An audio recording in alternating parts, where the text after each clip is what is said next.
My name is Irene, and I'm the fifth oldest of Teresa and Tony Bosha, otherwise known as TNT, which were quite the dynamite couple.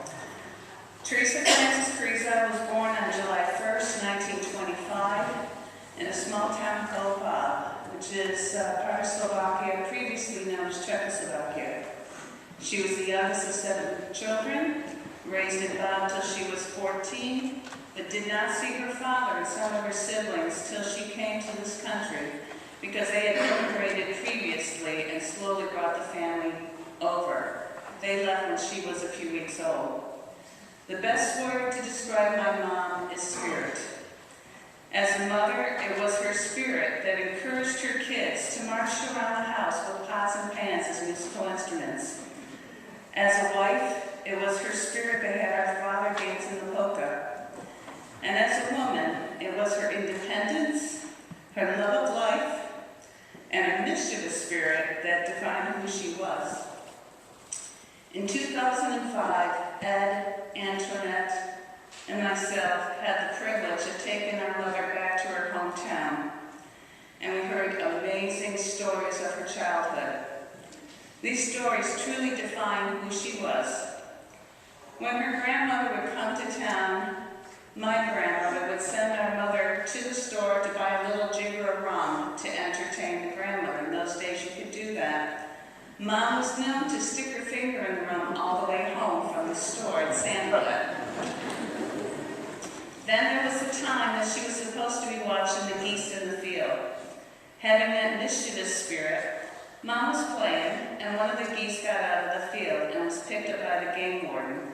Mom did not want to get in trouble, so, and I'm sorry to say this, Father, she did steal chicken eggs so that she could sell them and then get the big goose out of the game warden to free the goose. During that trip, we were able to surprise Mom and reunite her with her childhood girlfriend, Margita, that she last saw 67 years previously. They had lost contact at age 21, but Margita still had pictures of my mom, and interesting enough, there were quite a few pictures of Mom with different soldiers in there that she had sent her up until age 21 when they lost contact. It was really fascinating to understand the difference between these two women, one that grew and raised 4 children in a communist country to one that raised 17 children in a free country. Mom immigrated to this country on August 16, 1938 via Germany on the SS Bremen IV. She saw her father for the first time, who drove from East Rochester in what Mom was excited, thinking it was going to be a very fancy car, because they really did not have cars there. But he came and picked them up with a very junky little Model A, so she remembers that clearly.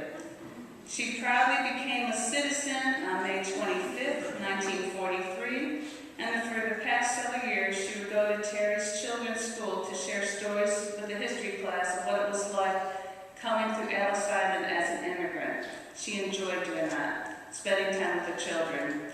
During World War II, she worked in the canning factory and wrote her address on all the cans of foods that were sent overseas. Mom weekly wrote letters to 32 soldiers toward the end of the war. She also worked at Kodak and was recommended by Louis C. O'Byrne to be involved in a special military project. She would daily show up to work at Kodak, and she, along with other women, were taken secretly to a separate place that she never knew where it was in the city. And at that point, they would load artillery shells with proximity fuses that were used during the war. She had to have special clearance by the FBI, and her parents were never allowed to know what she did during that time. This was a very special honor for her to do, especially being a new citizen coming from a communist country. Mom was known for her creative crafts, and she always tried to give her home a special touch, such as the pajama pillows that she sewed and painted for each of us, trying to keep her house in order. Then there was the toothbrush holder. Can you imagine a very long strip of material with individual slots that she had her name on it, with all of us historic toothbrush? Then there were the matching red wool blazers that she made for her children.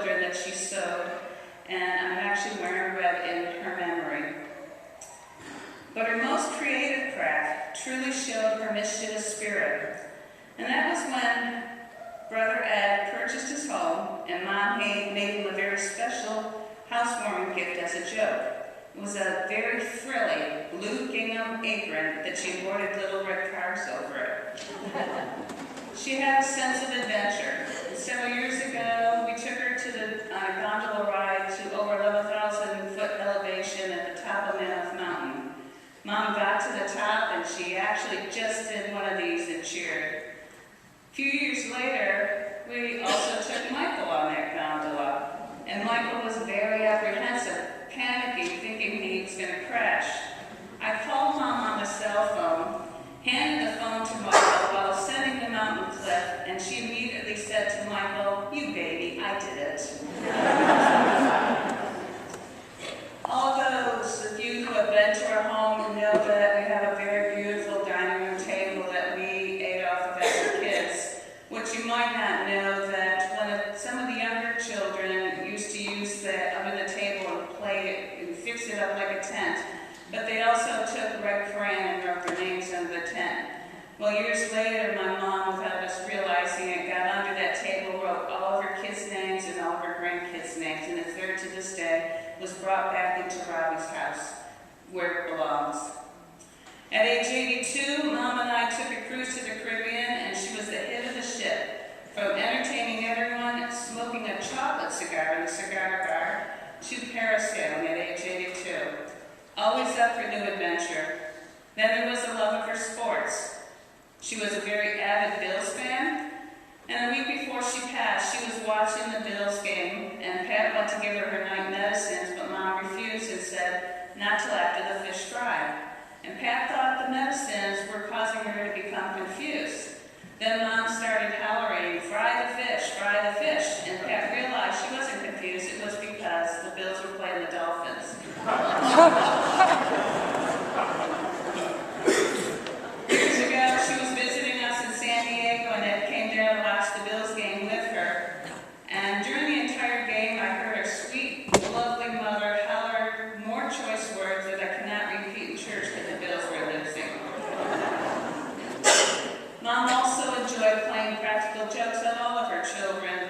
The one that she thought was the funniest, though, was when Mom and Betty were together, and Betty had to use the restroom. After Betty went in, Mom thought she'd play a practical joke and hollered in, "Betty, you're in the men's room." Betty, of course, comes flying out, pulling up the pants while Mom's laughing her head off, and is probably still laughing about that right now. There are so many stories that truly describe her spirit and love of life. And when we were little, whenever there was thunder, Mom would tell us that it was the angels bowling in the heavens so that we wouldn't be afraid. Now, whenever I hear thunder, I know it is Mom and Dad dancing up in the heavens doing the polka. And yes, Mother Judge was beautiful. We love you, Mom.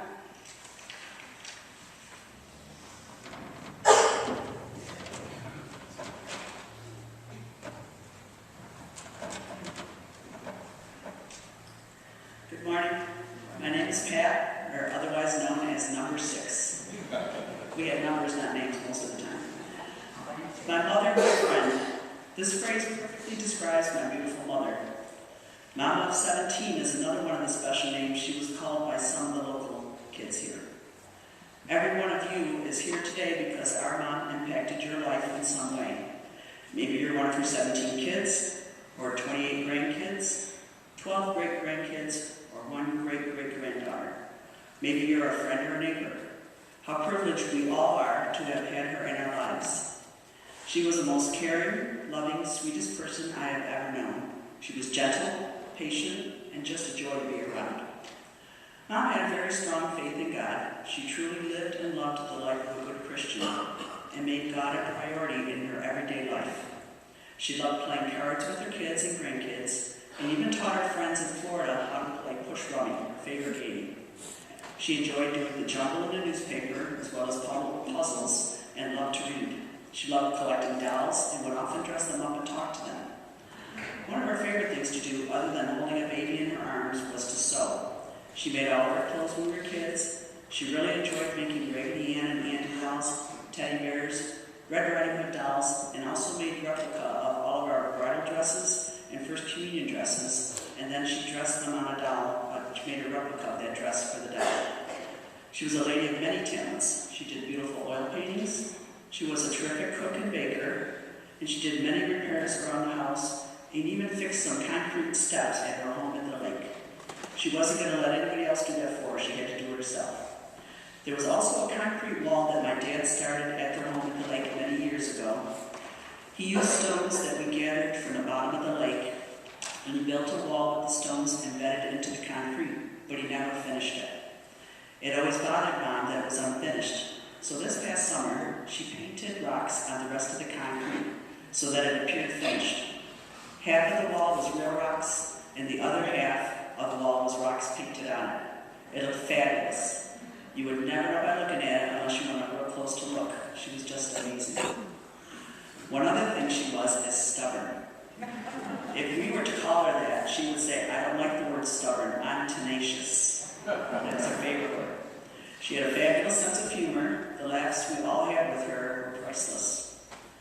In Florida at a restaurant with her friends, she climbed up on top of a statue of a bull that was at least 6 to 7 feet high, and she sat there like a queen, waving to the other patrons, just because one of her friends dared her to do it. She was over 80 years old at the time. Two of my sisters and I took her to Lake Placid a few years ago, and she was riding on top of the luggage cart as my sister steered up and down the hallways in the hotel, again waving like the Queen of England to anyone she saw. She sure liked to laugh and have fun. She was so full of life and truly lived it to the fullest. She loved the little babies and would hold them for hours as she sang to us as kids. Her family was the most important thing in the world to her. Her 17 children, and my dad, and her grandchildren, great-grandchildren, they were her whole life. Everyone loved her. We all adored her. There will never, ever be anyone like her, ever. I am so honored to have had her at my home during this journey into her next life, to help take care of her and to try and make it as peaceful and as smooth a transition as possible. In typical Mom fashion, she kept apologizing for being a burden. She never wanted to disrupt anyone's life. She just didn't get it, and we did it out of love for her. She taught us to love and to help others. She was the perfect example of being there for someone in need and for teaching us and showing us unconditional love our whole life. Now it was time to pay it back and be there for her. I love you with all my heart, Mom, and I miss you so much. I am so proud that you are my mother. It'll never be the same without you here, and I'm so blessed to have shared so many wonderful moments with you. You will always be with me. I know that our dad has been watching over her and was waiting for her so that they could be reunited. How special that they shared over 50 years of marriage together. Dad used to sing a song to her some Sunday morning, and another song, Can I Have This Dance for the Rest of My Life? And he would dance with her as he sang these songs to her. I know that when she left this world, Dad was waiting for her. He took her by the hand to the gates of heaven, and they said to her one more time, Teresa, can I have this dance for the rest of my life? And with that, he took her hand, and they started their new journey together, and they danced and danced and danced for the rest of their new life together. Mom, I will always love you forever.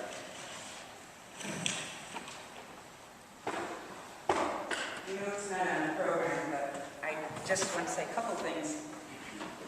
Irene and Pat said, reminding me of Mom was a modern-day St. Francis, and she could talk to any of the animals, and even if we were afraid, she talked to flowers in the garden, so we loved that.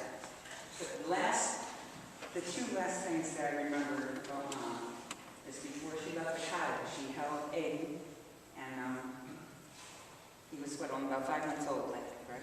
And so she was in her glory. Her face lit up like I've never seen before. The smile and the tears rolling down. And all I could think of as she was cradling him was she taught us about following our Father and about Mother Mary and devotion. And while she was cradling and smiling and crying over Aiden, I could think of that's how God Father loves us, and she wanted to show us that our Father has his arms around us and embraces us. And just one last thing, There were three of us when she passed, and she loved the rosary. And anyway, we said the Our Father, and she took one breath, and we thought she passed. It's a long pause, and then we started the Hail Mary. She took another breath, and she was always one to answer the prayers. She wasn't really able to talk too much at that point, but at the second half of the Hail Mary, her lips were moving. She wasn't able to say it, but her lips were moving. Took one last breath at now at the hour of our death, and said amen, she passed. And again, it's just another way that Mom wanted to teach us about our faith, our prayer, devotion to Mary, and just how important family is. It just touched me very much, and I just felt I had to say that. Thank you.